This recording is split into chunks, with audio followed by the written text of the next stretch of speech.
Assalamualaikum warahmatullahi wabarakatuh. Salam, Om Swastiastu, Namo Buddhaya, Salam Kebajikan, Rahayu, Rahayu, Rahayu. Perkenalkan, kami dari kelompok A2R dengan mata kuliah Pengantar Teknologi Maju. Di sini kami mau memaparkan final project kita yang berjudul Pemanfaatan Kotoran Sapi sebagai Sumber Biogas Terbarukan. Dan di sini izinkan saya memberikan diri saya dan rekan-rekan saya. Dengan saya, Muhammad Aurel Alfred Rizky, dengan NIM 166 dari Politeknik Elektro, Angkatan 2025. Dan yang selanjutnya ada Muhammad Tristan Raditya Jabar, dan yang selanjutnya Muhammad Faras Aisy Ramadan, Seva Yudhita Azhara, Sabita Kaurinisa, Dafa Fadila Ahmad, Muhammad Faizan Ehsan, Chandra Adi Sukarso, Edra, Edra Dewina, dan yang terakhir Muhammad Novian Dwinata. Untuk yang selanjutnya ada dari daftar isi ada beberapa daftar isi yaitu latar belakang, rumusan masalah dan tujuan, biogas sebagai energi terbarukan, keunggulan kotoran sapi sebagai substrat biogas, lokasi dan skenario implementasi, kebutuhan infrastruktur dan sumber daya, rancangan dan simulasi, perbandingan dengan substrat alternatif, dan yang terakhir yaitu kesimpulan. Untuk yang selanjutnya dilanjutkan dengan rekan saya yang bertugas.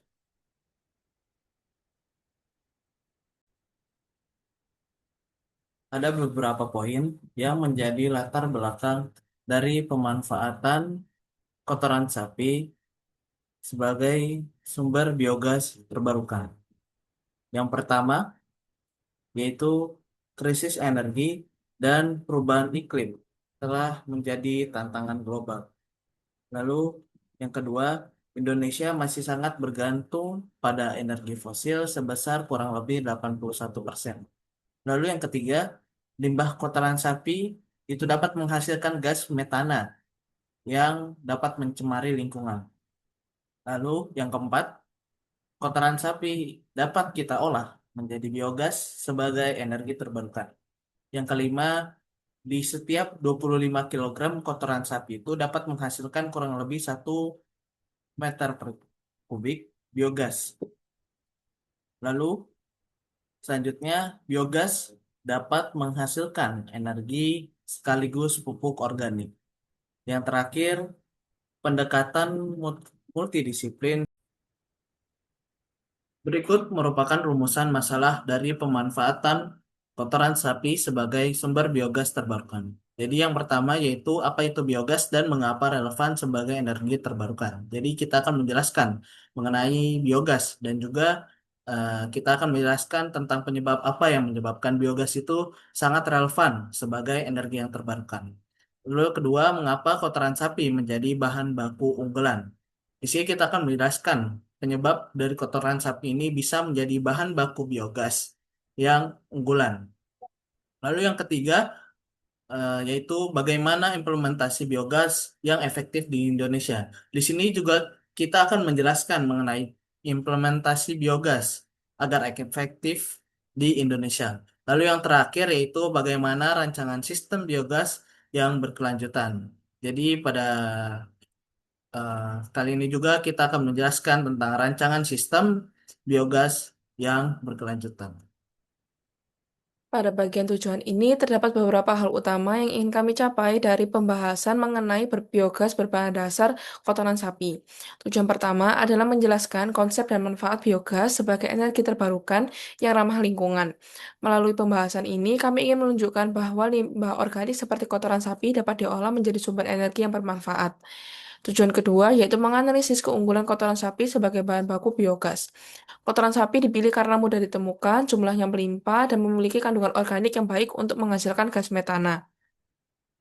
Selanjutnya, tujuan ketiga adalah merancang implementasi biogas secara komunal, sehingga sistem biogas itu tidak hanya digunakan secara individu, tetapi juga dapat dimanfaatkan bersama oleh masyarakat secara lebih efisien.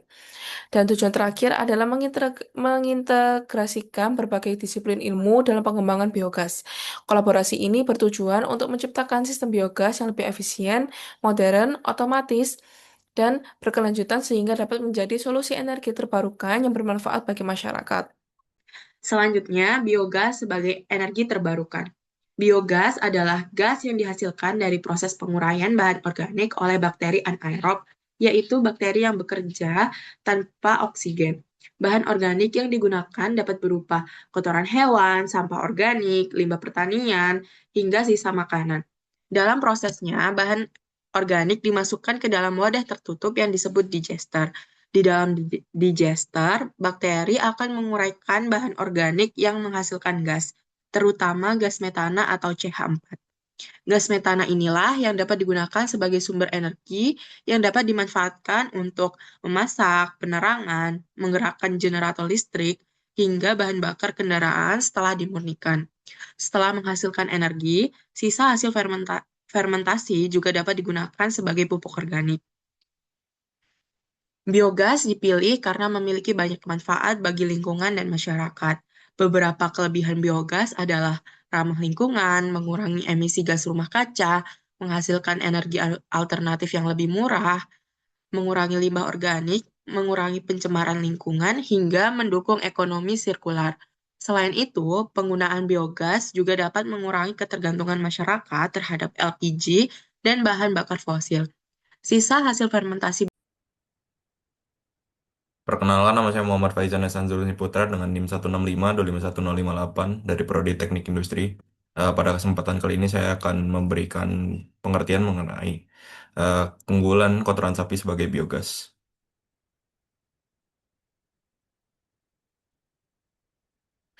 Jadi keunggulan kotoran sapi sebagai biogas bisa dilihat dari potensi produksi biogasnya, di mana rasio C mendekati kondisi ideal untuk fermentasi, mengandung mikroorganisme alami dari rumen sapi, bahan bakunya melimpah dan murah, serta stabilitas proses lebih baik dibanding substrat lain.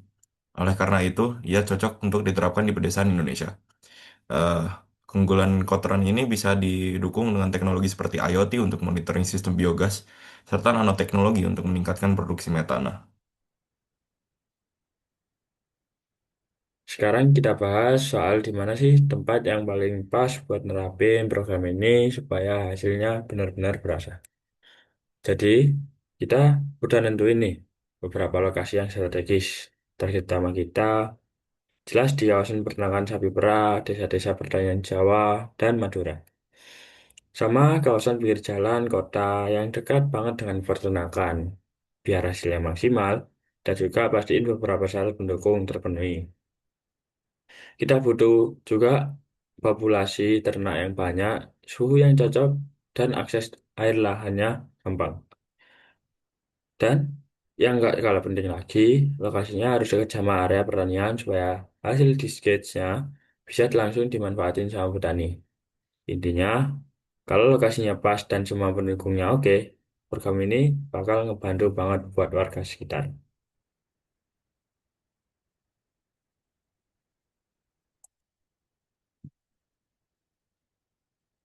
Jadi, apa saja kebutuhan infrastruktur dan sumber daya yang diperlukan untuk menjalankan sistem ini? Pertama, sistem reaktor atau digester. Digester merupakan komponen utama tempat berlangsungnya fermentasi anaerob atau fermentasi tanpa oksigen. Bahan baku yang digunakan adalah kotoran sapi dan air dengan perbandingan sekitar 1:1, agar proses fermentasi berjalan optimal. Digester dapat dibuat dari beton, fiberglass, maupun plastik khusus. Pada rancangan kami digunakan 2 unit CSTR berbahan beton dengan insulasi termal. Kedua, sistem konversi dan distribusi energi. Biogas yang dihasilkan dari digester akan dialirkan melalui pipa penyalur gas, dilengkapi katup pengaman, kemudian disimpan pada penampung gas sebelum digunakan pada kompor biogas atau generator listrik kecil. Kebutuhan untuk konversi listrik antara lain genset dual fuel, panel ATS, dan jaringan kabel untuk mendukung pemanfaatan energi yang lebih luas. Ketiga, sistem IoT dan kontrol. Untuk meningkatkan keamanan dan efisiensi, digunakan sensor nirkabel yang dapat mendeteksi kondisi sistem secara real-time, seperti tekanan gas atau indikasi gangguan pada proses fermentasi. Karena itu, terdapat pilar otomasi IoT sebagai bagian penting dari infrastruktur. Keempat, manajemen sisa hasil proses. Setelah fermentasi selesai, masih terdapat residu yang dapat dimanfaatkan sebagai pupuk organik. Oleh karena itu, diperlukan fasilitas pengolahan limbah seperti filter press, sehingga tidak ada hasil proses yang terbuang. Selanjutnya, saya akan menjelaskan rancangan dan simulasi implementasi. Setelah mengetahui potensi biogas dari kotoran sapi, tahap berikutnya adalah bagaimana sistem ini diimplementasikan secara nyata. Pada rancangan kami, sistem biogas dibangun secara komunal di Boyolali dan dirancang untuk melayani sekitar 50 kepala keluarga dengan sumber bahan baku dari kurang lebih 150 ekor sapi. Untuk proses pengolahannya digunakan dua unit digester tipe CSTR berkapasitas 80 meter kubik yang dilengkapi pengaduk mekanis. Pengaduk ini berfungsi menjaga campuran tetap homogen sehingga proses fermentasi berlangsung lebih stabil dan optimal. Selanjutnya, sistem dilengkapi teknologi Internet of Things atau IoT. Berbagai sensor akan memantau parameter penting seperti suhu, pH, tekanan, dan kadar metana secara real time. Data tersebut kemudian dikirim ke cloud dan diolah menggunakan kecerdasan buatan untuk memprediksi volume produksi biogas hingga 24 jam ke depan. Dari sisi keberlanjutan, investasi awal yang dibutuhkan sekitar 671 juta rupiah. Sistem ini ditargetkan mampu menghasilkan 15 hingga 20 meter kubik biogas per hari, setara dengan listrik komunal sekitar 45 sampai 60 kilowatt jam per hari. Selain memberikan manfaat energi, sistem ini juga berpotensi mengurangi emisi gas rumah kaca sebesar 75 hingga 100 ton CO2 ekuivalen setiap tahun. Dengan dukungan skema subsidi, periode pengembalian investasi atau break-even point diperkirakan dapat tercapai waktu 8 hingga 12 tahun. Dengan demikian, rancangan ini tidak hanya layak secara teknis, tetapi juga memberikan manfaat ekonomi dan lingkungan yang berkelanjutan bagi masyarakat. Selain menggunakan kotoran atau urea sapi, biogas juga dapat dibuat dari berbagai bahan organik lainnya, seperti sampah organik rumah tangga, limbah pasar, kotoran ayam, limbah pertanian, dan kotoran babi. Namun, setiap bahan memiliki karakteristik kelebihan dan kekurangannya masing-masing. Yang pertama, perbandingan dengan sampah organik rumah tangga. Contoh nyata penggunaan biogas dari sampah organik dapat ditemukan di beberapa kota besar yang memanfaatkan sampah pasar tradisional dan sisa makanan rumah tangga. Dalam sistem ini, sampah organik seperti sayur busuk, sisa makanan, dan kulit buah dikumpulkan lalu difermentasi di dalam gester besar. Ada skala implementasi. Sistem ini biasanya diterapkan dalam skala kota atau komunitas besar karena jumlah sampah yang dibutuhkan cukup banyak. Lalu mekanisme kerja. Mekanismenya hampir sama, yaitu yang pertama, sampah organik dikumpulkan, kedua sampah dipilah agar tidak tercampur plastik atau logam. Yang ketiga, sampah dihancurkan agar lebih mudah difermentasi. Yang keempat, sampah dimasukkan ke gester. Yang kelima, metana yang dihasilkan digunakan sebagai energi. Keunggulannya yaitu membantu mengurangi volume sampah kota, bahan baku sangat melimpah, dan dapat mengurangi pencemaran tempat pembuangan air. Kekurangannya, sistem ini memiliki beberapa kekurangan, yaitu proses pemilahan sampah cukup rumit, kualitas bahan tidak terlalu stabil, dan biaya pengelolaan lebih besar. Selain itu, masyarakat harus disiplin memisahkan sampah organik dan anorganik. Yang kedua, perbandingan dengan kotoran ayam. Biogas juga dapat dibuat dari kotoran ayam. Keunggulannya itu menghasilkan gas lebih cepat karena kandungan nitrogen dan bahan organiknya tinggi. Namun kekurangannya yaitu kandungan amonia pada kotoran ayam juga tinggi sehingga proses fermentasi lebih sensitif, mudah gagal, dan membutuhkan pengontrolan lebih ketat. Selain itu, bau yang dihasilkan juga lebih menyengat dibanding kotoran sapi. Implementasi biogas kotoran ayam lebih cocok digunakan pada peternakan ayam skala besar yang